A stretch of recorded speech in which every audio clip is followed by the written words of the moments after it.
and my family, my children, my siblings, and all my extended family for standing by me through all these difficult times. When victories appeared elusive and out of sight, on these many occasions, you have all come through and offered me the encouragement to keep soldiering on. I'd like to thank the Vice President-elect, Professor Jane Nana Okokwa-Jiman,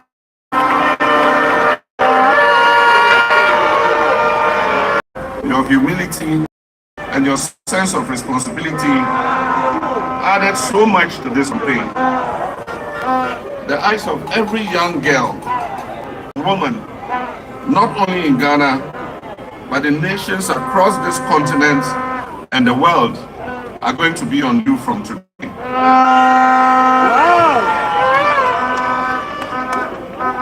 And as you said, you have not only opened the door, but you're going to keep the door open for many other women.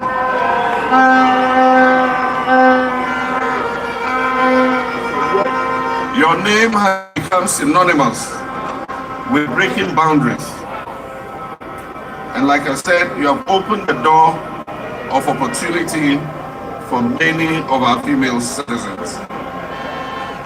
Because of you, the people of Ghana can today celebrate the fact that we have made history by electing our first woman as Vice President.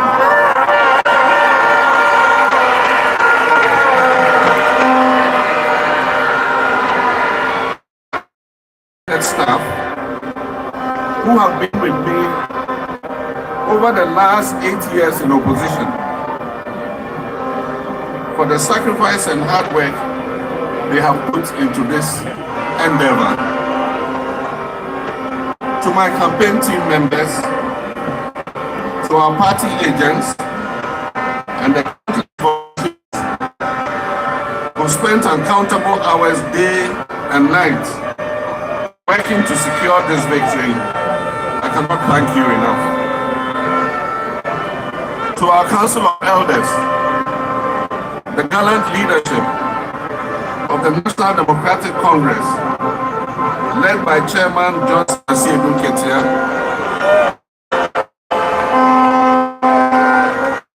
our Secretary, Fifi Fabikwet, and our general membership. I'm deeply grateful for your dedication and commitment to this cause and your willingness to give everything to ensure success in this election. To all the religious leaders who prayed for me, and there are too many to mention, at the appropriate time I'll acknowledge them individually. To all the religious leaders who prayed for me, to all the prophets who prophesied my victory, to all the civil society organizations and professional groups we consulted in building our message, to all our traditional leaders who warmly received me in your palaces during the campaign, to all our security personnel across the country, and to the media, to you all, I say a big thank you. To Mrs. Jean Mensah and her staff of the Electoral Commission, the IGP and his election security task force, our international observers, and all who have contributed to a very successful election, I convey to you the warmest wishes of a grateful nation. For all its historic undertones, this mandate represents many things for all political actors and those who seek to lead our nation. It shows that the Ghanaian people have little tolerance for bad governance, particularly of the sort witnessed in the last 8 years, and that they are willing to take decisive action at critical moments when it matters most. These 8 years have witnessed some of the darkest periods of our governance. The crisis our beloved country has been through these last several years have left us on our national psyche, which may take some time to erase. This mandate also serves as a constant reminder of what fate awaits us if we fail to meet the aspirations of our people and govern with arrogance. My brothers and sisters, there is much to do to salvage our country and reset it. It will have to start with a reset of the relationship between citizens and elected officials. We must never forget that the people of Ghana have chosen us to represent their wishes and their best interests. It is the reason we would be initiating important governance reforms and sometimes initiate severe measures in the next 4 years to reset our nation and bring it back on track as the Black Star of Africa.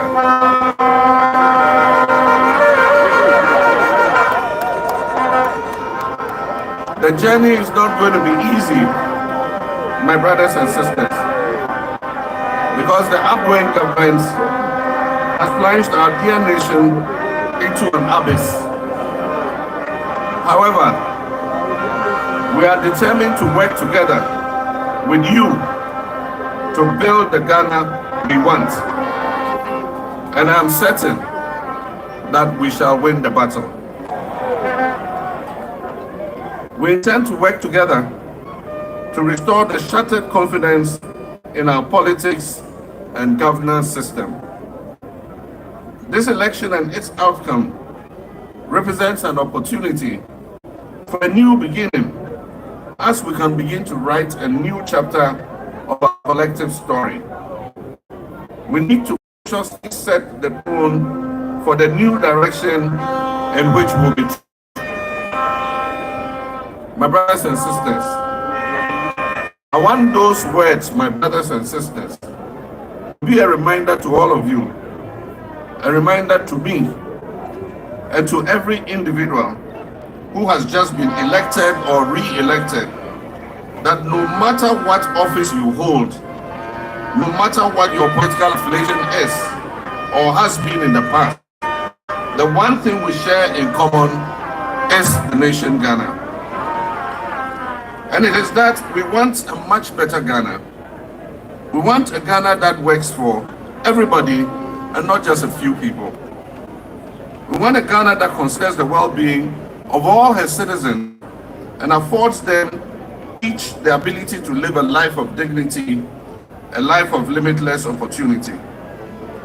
My brothers and sisters, from the Kaya Yo to the managing director, to the market women, the bankers, the teachers, security personnel, nurses, doctors, the pastors, the drivers, the tailors and seamstresses, we are all essential to the functioning and forward motion of this country. We, the people of this soil, sons and daughters, brothers and sisters, are in fact our nation's greatest resource. This country, this land, is not for one person, or for one family, or for one tribe or ethnic group. This country, this beautiful, resilient, and resource-rich country that we so love, Ghana, is for all of us. This is our home, but it is not enough to just be born here and to die here. We must also be able to live here with satisfaction.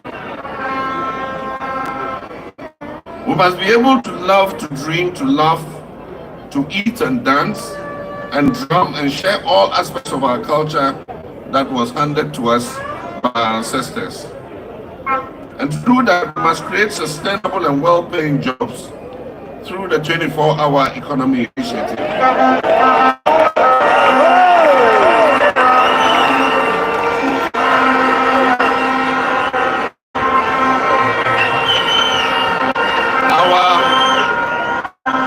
Our most basic needs must be met.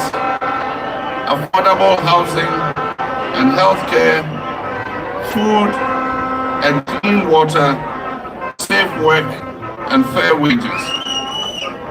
My brothers and sisters, it is with tremendous humility that I accept this clear mandate that you, the good people of Ghana, have given me to lead this great nation as your next president. Every vote that was cast in this election carried the same weight. Every vote also carried a hope in the future of our country. I promise you that I will assemble and lead a government that will carry the weight of those hopes and dreams, whether you voted for me or not, because every victory is a victory for the people, all of the people.